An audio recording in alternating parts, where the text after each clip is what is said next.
Вільний простір. Неформатна розмова. Щоразу новий ведучий. Жодних обмежень. Одна вимога. Розмова, що має додану вартість. Перша студія.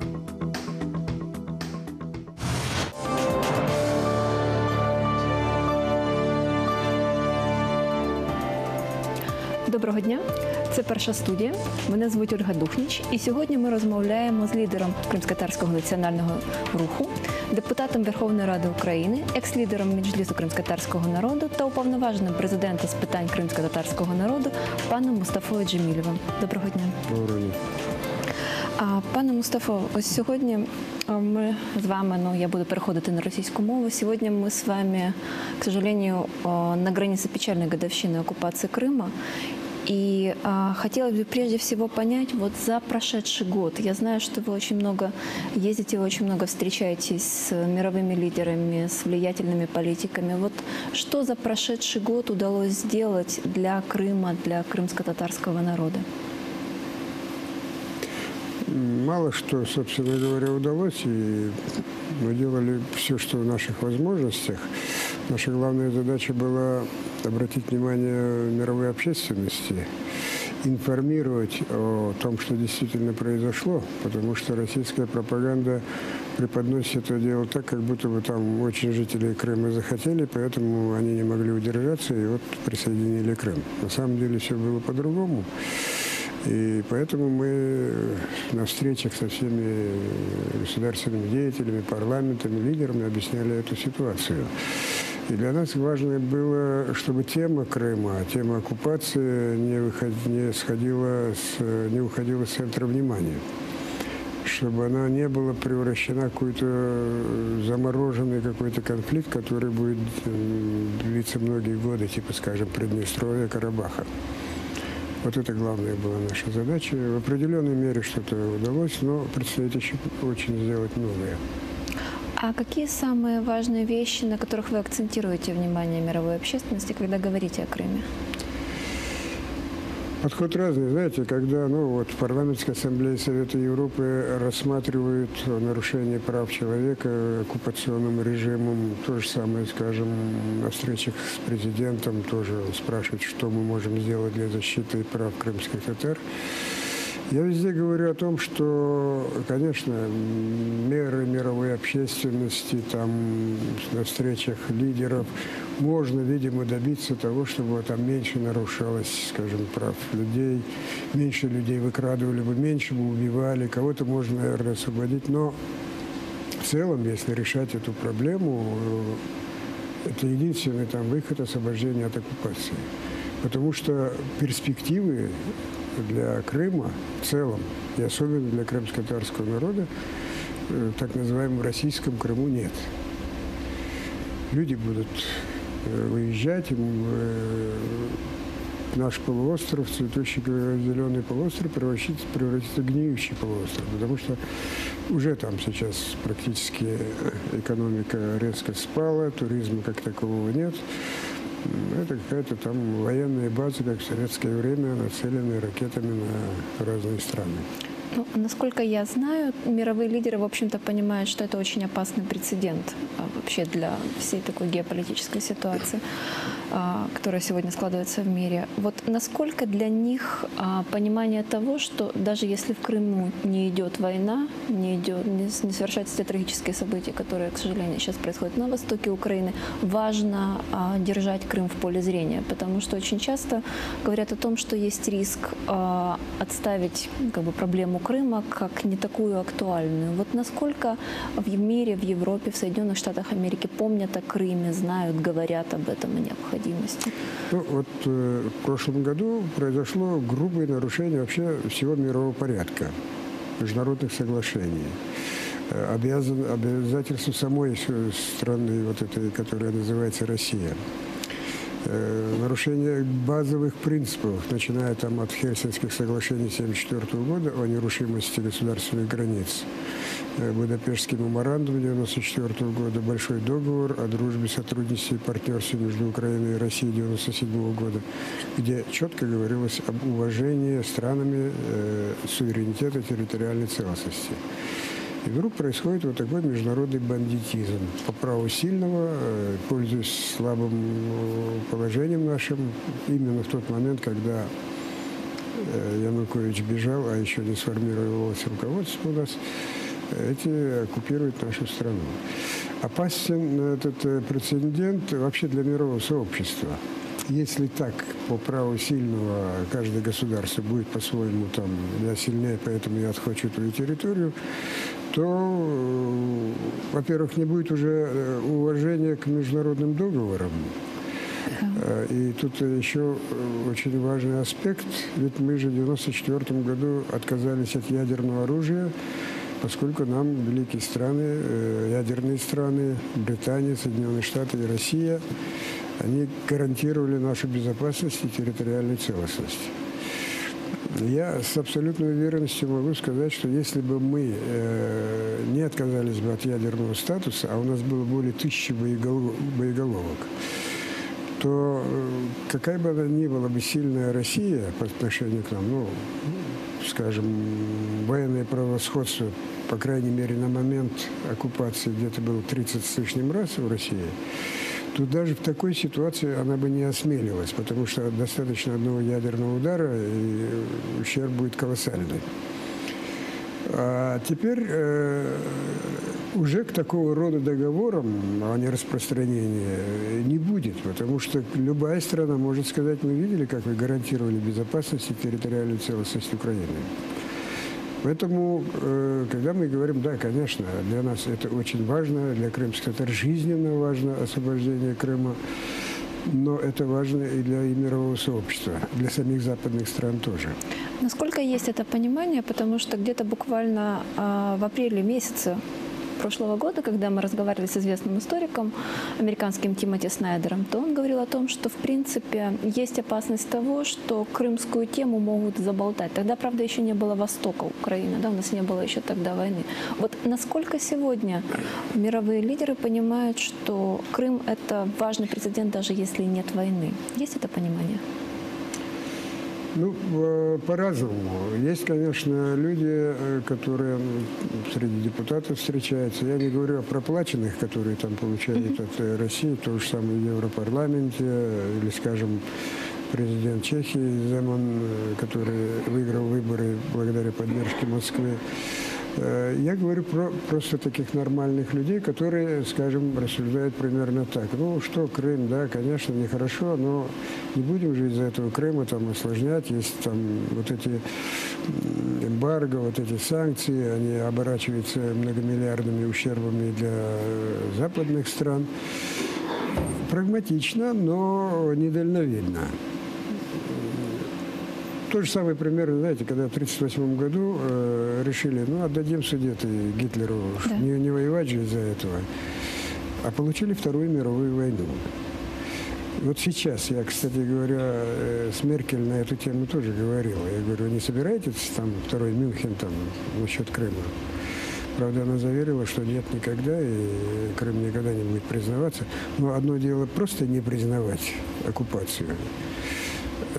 Это хуже даже для нас, потому что вот эта продолжающаяся деградация народа, продолжающаяся вот это вот беззаконие, она хуже, чем военные действия, потому что как-то на войне что-то как-то решается. Насколько вы считаете достаточными те санкции, которые на сегодняшний день применяются в отношении Крыма мировым сообществом? Ну, в западных странах в Евросоюзе несколько уровней санкций. Первый, второй, третий, до пятого.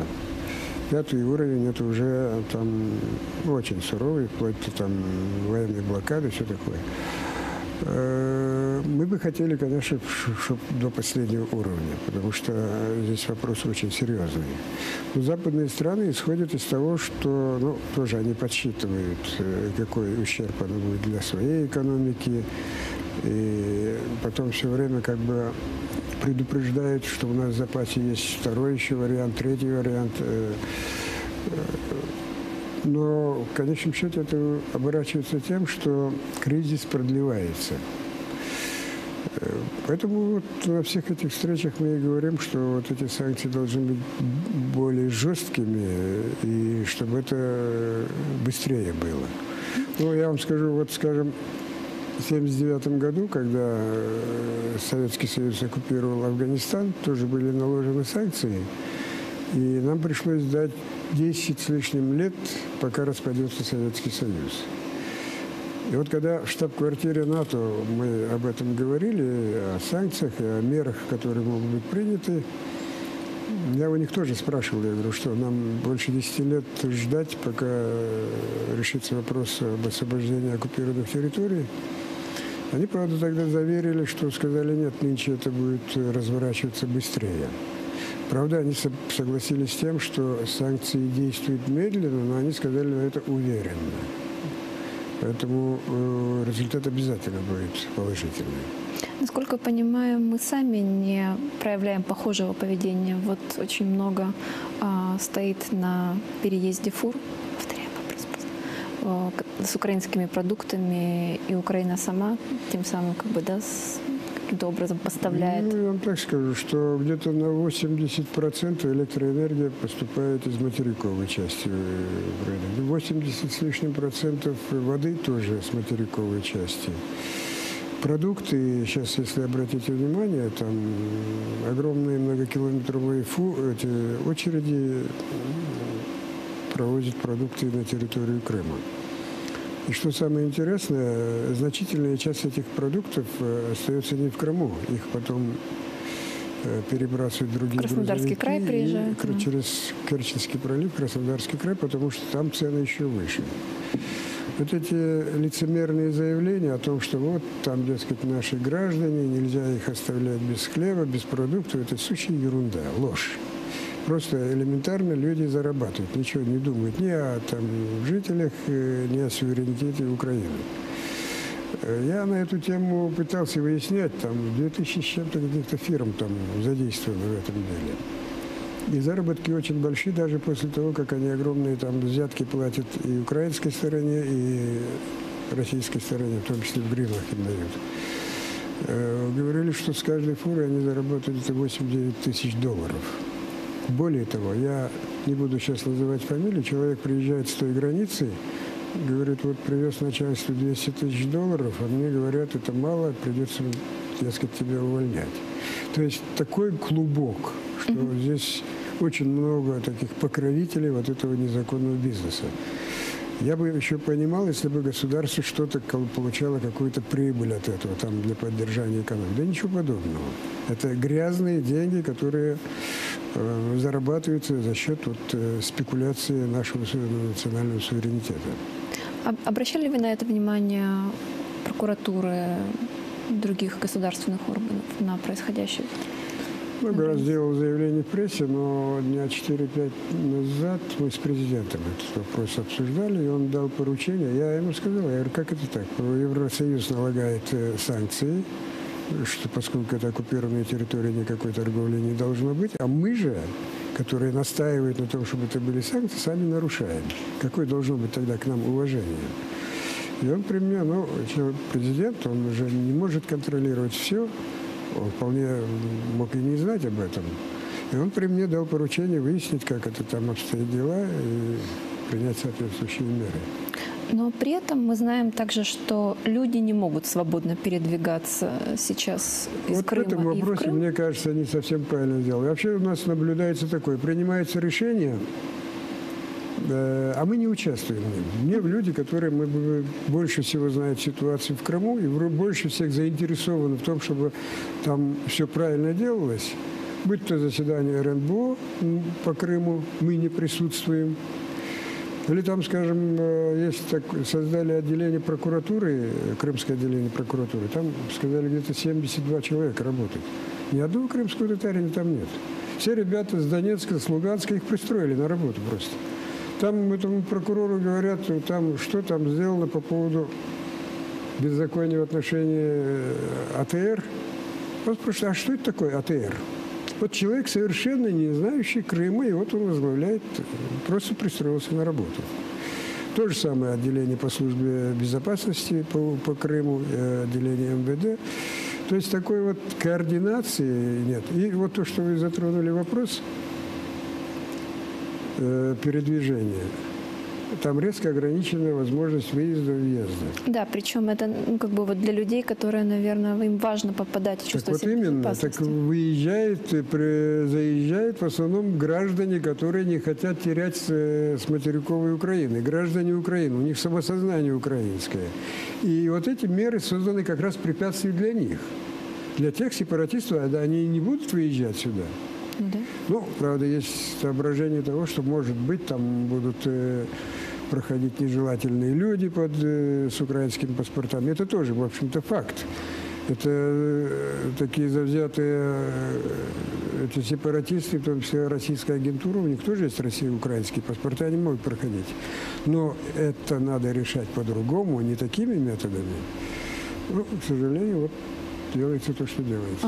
Я знаю, что на территории Крыма сейчас в отношении крымско-татарского народа очень много правонарушений, начиная с самого момента оккупации и нападения на медресе Хафизова. Я знаю, что сейчас, да, и мечети оборовали, и люди исчезают, и много других вещей. Каким-то образом удается фиксировать эти правонарушения для того, чтобы их потом можно было использовать в качестве доказательств нарушения прав. Получается ли это делать сегодня у Меджлиса крымско-татарского народа, может быть, дистанционно? Да, конечно, фиксируем. Все фиксируется, но во-первых, вот эта работа не очень хорошо налажена по объективным причинам. Во-первых, там очень трудно. Вот был создан комитет по защите прав крымских татар, так его уже разгромили. Дважды там организовывали нападение тетушек, а потом возбудили уголовные дела. Вот трое из троих вот этих руководителей вот этой организации, одного известного правозащитника, узника брежневских лагерей, Синавера Кадырова, выпроводили с такой дурацкой формулировкой, как якобы он нарушил правила пребывания иностранцев на территории России. А Синавер не брал? Синавер не брал российский паспорт? Нет, российский паспорт он не брал. А двое других, Адмеджид Сулейманов и Скендер Бариев, они выехали для консультации с своим лидером Рифатом Чубаровым и получили информацию, то же самое по поводу директора фонда «Крым», тоже член Меджлиса, против троих возбудили уголовные дела, и они уже не могут въехать. Ну, тоже по дурацким обвинениям, там, посягательство на территориальную целостность России и все такое. То есть нападение, вот прессинг в основном, в первую очередь, конечно, на представительный орган крымских татар. Но изначально, еще до оккупации, насколько нам хорошо известно, у них там в России были два соображения, как вести себя по отношению к крымским татарам. Одна сводилась к тому, что надо обязательно договориться с Меджлисом, ибо он очень влиятельный, это орган, избранный самими крымскими татарами. Другая сводилась к тому, что вряд ли можно будет договориться с крымскими татарами. Это такие нехорошие, они антироссийские. Почему надо традиционными методами, то есть попытка расколоть их, репрессии, изгнание. Ну, собственно говоря, вот первые дни, вот этим было мотивировано, наверное, приглашение меня на разговор с Путиным, многократные визиты президента Татарстана в Крым, из Башкортостана. Но теперь поняли, что, оказывается, это бесполезно, и в основном делается удар на прессинге. Ну, насколько я понимаю, что главная задача – это любые сообщества разрушать, чтобы у людей не было возможности собираться, самоорганизовываться. В общем, наверное, такого уровня еще, да, то есть людей запугивают.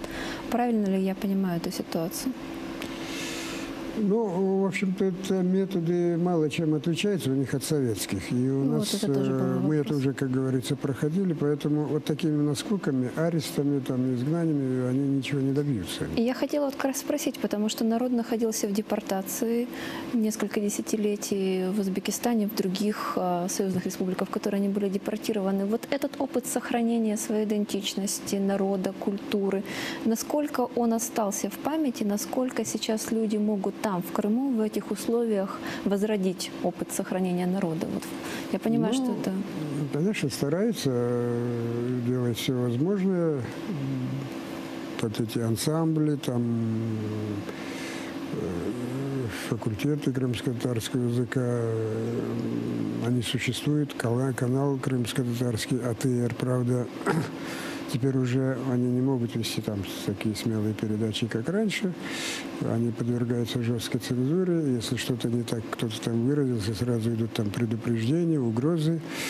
Но, тем не менее, что-то пытаются сохранить. Насколько сегодня в нынешних условиях в Крыму крымские татары могут получить образование на крымско-татарском языке и, в принципе, сохранять язык? Ну, во время украинской власти Автономной Республики Крым с нам очень большим трудом удалось открыть где-то 15 школ, которые едва можно назвать крымско-татарскими, но тем не менее там на каком-то уровне преподавался и предметы преподавались не все, правда, но на крымско-татарском языке. Но законодательство в области образования в Украине и России несколько отличается. Там во всей России, как правило, на национальных языках учат где-то до 5 класса, а там дальше должно быть по-русски. В Украине можно с 1 до 11 класса. Вот это отличие. Сейчас, правда, такого вот запрета, чтобы там только до 5 нет, но в дальнейшем это будет. И функционирование крымско-татарского языка, я думаю, будет значительно ниже, чем даже при Украине. Хотя это Путин на встречах и с Эрдоганом, и это российская пропаганда все время говорят, вот, дескать, они какое благо сделали, что приняли закон о реабилитации и объявили крымско-татарский язык в той конституции, они которые приняли, одним из государственных. Но вот этот государственный крымско-татарский язык выражается только в том, что на здании, теперь Госсовет он называется, парламента автономии, и Совмине есть надписи на крымско-татарском языке тоже. И все. Все дело производства ведется исключительно на русском языке. В судах крымские татары могут отстаивать свое право на крымско-татарском языке? Формально да, но, как правило, нет ни переводчиков, никто не... Ну, во-первых, крымские татары владеют русским языком не хуже самих русских. Я это понимаю, одно. раз это Но конституционное когда право. принципиально кто-то там говорит, нет, я буду говорить на родном языке, они начинают говорить, вот, переводчика нет, практически никогда. По-моему, 1 или 2 раза вот такой случай был, что через переводчика люди изъяснялись. Но все вот это вот у них законы, все приняты для проформы, они не собираются выполнять насчет, я имею в виду, функционирования государственного языка. Вчера, например, один из вице-спикеров так называемого Госсовета, Йоффе, говорил о том, что вот обязательно только русские, а украинские, хотя они тоже украинские, крымско-татарские являются формально государственными, Если это не ошибаюсь, это председатель факультативно. общественного совета Крыма, да, сейчас? Нет, Йоффе. Йоффе, да. Он вот, вице-спикером, по-моему. И что вот эти языки, они это, дескать, не обязательно их знать, что это, дескать, факультативно. Кто хочет, пожалуйста.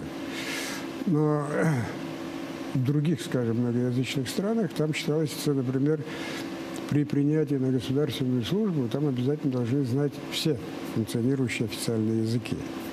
По крайней мере, максимально к этому стараются. А здесь вот обязательно только русский, этого достаточно. У меня еще вот к вам такой вопрос. Крымско-татарское национальное движение за всю историю своего развития известно как мирное движение. Никогда не было агрессивных акций протеста, всегда это были пассивные протесты. И в Крыму очень специфическая ситуация, насколько я знаю. Недавно Сергей Иванов, глава администрации президента России, заявил об угрозе межнациональных конфликтов в Крыму, якобы которые могут произойти. И как житель Крыма, который достаточно давно наблюдал всю эту динамику, я помню, как в 90-е годы люди в Крыму жившие боялись крымских татар. Потом уже ближе, вот, к 2014 году, в общем-то, уже люди и не боялись, и все жили вместе, и как-то вот не было. А буквально, ну вот, я часто бываю в Крыму, в последние месяцы появился опять необъяснимый, с моей точки зрения, у русских, ну, скажем так, да, славян Крыма, опять появились вот эти вот страхи 90-х о крымских татарах, о каких-то военных базах, о каких-то готовящихся агрессивных акциях. На ваш взгляд, откуда появляется вот такое отношение, как к нему пришли люди в Крыму? Ну вот в советское время угроза крымскими татарами, что вот крымские татары приедут в Крым, начнут резать, там, все это делалось для того, чтобы не пускать крымских татар. А сейчас объяснимо то, что вот и высказывания Иванова, и разговоры о там крымско-татарском национализме, который якобы что-то там кому-то угрожает. Опять-таки, я думаю, что это преддверие каких-то новых вообще-то наступлений, новых репрессий против крымских татар. Надо же как-то объяснять. Несмотря на все вот эти усилия, которые они там прилагают, попытки расколоть Меджлис, но не получается у них. И для того, чтобы, видимо, усилить репрессии, они будут принимать такую концепцию, что вот крымско-татарское национальное движение кому-то чего-то там угрожает и представляет какую-то угрозу. А в перспективе это представляет риск для всего народа, находящегося на территории республики сейчас? Я думаю, что меня на эту тему спрашивали, нет ли угрозы того, чтобы, скажем, крымских татар снова депортировать. Но если иметь в виду, что вот как в 1944 году посадить всех на товарные вагоны и отправить какие-то закоулки России, то сейчас это вряд ли. В 1944 году Советам это легко удалось, потому что основное мужское население было на фронте. Расправлялись с их детишками и родителями. Сейчас несколько иначе. Вряд ли Россия пойдет, ну там это будет кровопролитие большое, если это именно будет депортация. Сейчас они избрали другую тактику примерно похожую на ту, которая практиковалась во время первой оккупации Крыма в 1783 году при Екатерине II. Тогда тоже была там, так сказать, концепция князя Потемкина о том, что земля здесь благодатная, и надо бы сделать все для того, чтобы этих басурман отсюда выселить и заселить природными россиянами. В этом плане велась работа, но они там создавали жесткие условия. Для крымских татар отнимали землю, там надругались над их чувствами, и в результате подавляющее большинство крымских татар покинули Крым. И сейчас, скажем, в Турецкой Республике в 10 раз больше выходцев из Крыма, их потомков, чем нежели в Крыму. Примерно похоже на это вот сейчас наблюдается и в Крыму. То есть есть некий процесс мягкого выдавливания крымских татар? Вот, скажем, сейчас призывают всех молодых людей в российскую армию. Заведомо знают, что вряд ли есть хотя бы один крымский татарин, который бы хотел бы у них служить. Но там большие штрафы, до 40 тысяч рублей, если ты там не встанешь на учет, а потом еще и уголовное преследование, если ты откажешься от службы в армии. Тоже на наш взгляд, это расчет на то, что крымские татары будут покидать молодые люди. Если они не покинут, их возьмут и в другие части России отправят, не с оружием, конечно, а может быть с лопатой. А если они будут сами покидать, или тем более, если вступать в украинскую армию, чтобы не оставлять в заложниках своих родителей, их тоже будут забирать. Таким образом, вот такая добровольная депортация. Ну и кроме того, социальное положение сейчас очень плохое. И не только крымские татары, там многие есть желание покинуть. Очень плохо, скажем, и у нас вызывает большую тревогу, что подавляющее большинство студентов хотят покинуть Крым, потому что, во-первых, нет перспективы, потому что эти дипломы оккупированного Крыма никто не будет признавать, а во-вторых, просто противно сдавать, скажем, экзамены, особенно по гуманитарным проблемам, насквозь лживых, по этим лживым шовинистическим книгам. Да даже в школах, вот в элементарных школах, даже в крымско-татарских школах, дети иногда приходят, я больше не пойду в эту школу, потому что там заставляют петь этот гимн России. Ну, противно им. Но, тем не менее, мы призываем, что надо терпеть, не надо покидать Родину. А есть ли какая-то возможность, насколько я знаю, в России совершеннолетие или момент, когда вручают человеку паспорт, это 14 лет. В Украине это 16 лет. Как-то можем ли мы защитить вот хотя бы тех детей, которые находятся сейчас на территории Крыма, от получения паспорта гражданина России? Насколько я знаю, в России двойное гражданство есть только с рядом стран, и с Украиной договора о двойном гражданстве нет. Есть ли какие-то вот идеи, как можно работать с этой ситуацией? Нет, там вряд ли что можно сделать.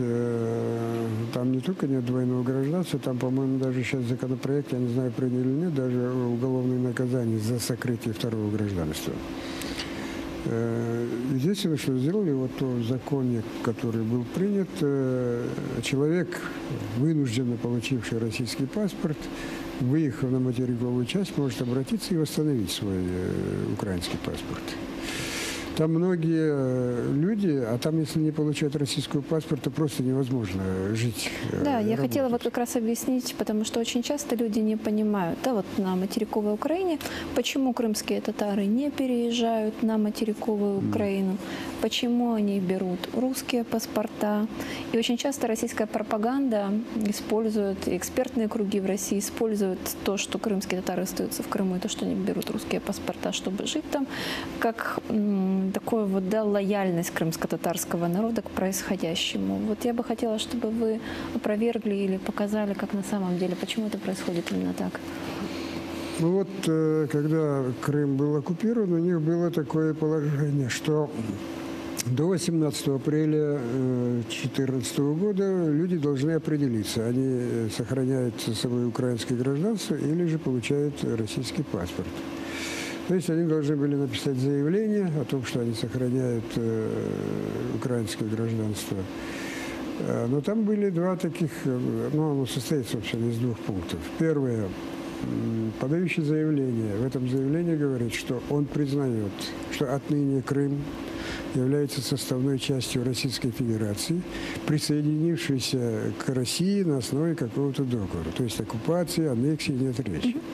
И второе, что подписавшиеся и желающие сохранить украинское гражданство осознает, что он отныне является иностранцем на территории Крыма. Ну, представить себе, что какой-то крымский татарин напишет, что я осознаю, что я теперь здесь иностранец, просто невозможно. И главное второе, что не имея российского паспорта, ты не можешь работать. По крайней мере, вот, в государственных учреждениях. В бизнесе тоже там не можешь оформить право собственности, не можешь лечиться. В больницах тоже в первую очередь спрашивают у тебя паспорт. Есть тебя гражданин? То есть, по факту, без русского паспорта жить в Крыму практически невозможно. Даже похоронить невозможно. Там тоже надо прийти, там паспорт российский давать. Водительские права. Ну, все там абсолютно. Важно еще ответить на вопрос, почему крымские татары не покидают Крым, даже если Украина достаточно дружелюбно, да, ждет и встречает людей. Тоже не всегда понимают. Ну, во-первых, крымские татары несколько десятилетий боролись за возвращение на эту родину. Мы возвращались, ну, скажем, в 70-е годы борьба такая шла за возвращение на свою родину, где тот же был такой же тоталитарный режим, как сейчас есть родина. Правда, сейчас, скажем, есть альтернатива переехать в Украину. Но, опять же, покидать родину, чтобы потом же снова надо будет возвращаться, это затратное дело и тяжелое дело. И крымско-татарский меджлис все время обращается к крымским татарам: не покидайте, перетерпите. Но, несмотря на это, по нашим оценкам, где-то 3,5% крымских татар уже переехали в материковую часть. Особенно, скажем, когда начали выкрадывать и убивать молодых людей. А это делалось же так подло, люди не знали, кого именно они будут выкрадывать, кто следующий. Одно дело, скажем, если активистов национального движения, членов меджлиса, ну понятно, человек может подумать, я не буду в меджлисе, меня там, да нет, там просто обыкновенных студентов. То есть те вот люди, которые приезжали, покинули Крым, женщины говорят, я боюсь за своих детей. Вот такой Ну, вот, это очень знаешь, обоснованный да. страх. У нас остается совсем немного времени. Я хочу задать последний вопрос. Я знаю, что недавно вы написали письмо Надежде Савченко, которая находится сейчас в тюрьме в России, а вы попросили ее прекратить голодовку. Я знаю, что у вас есть схожий опыт протеста против действий Советского Союза в отношении вас. Кроме Надежды Савченко, у нас еще есть несколько крымских ребят, которые удерживаются там. Это и Олег Сенцов, и Александр Кольченко. Вот по вашему опыту, что может помочь этим людям, как им важно себя вести и как Украина со своей стороны могла бы повлиять или посодействовать их ситуации? Ну, вообще, цель голодовки – это обратить внимание общественности на то беззаконие, на тот произвол, который творится. У меня в моей практике было очень много голодовок. Но самые длительные голодовки, один раз там политическая голодовка в течение месяца была. Я оговаривал, что на 30 дней объявляю голодовку. А вот вторая, самая длительная, это 303 дня в Омской тюрьме. И опять-таки именно не в расчете на то, что вот там жалятся до меня и отпустят, ничего подобного. Именно было желание, стремление побудить общественность, чтобы общественность обратила внимание на проблему нарушения, грубого нарушения прав крымских татар. И в этом плане мне удалось это достигнуть. Несмотря на то, что там такие рамки были, что информацию трудно было из Советского Союза. Надежда Савченко уже привлекла Вот внимание. я мотивировал именно тем, что Надя уже сделала то, что можно было сделать.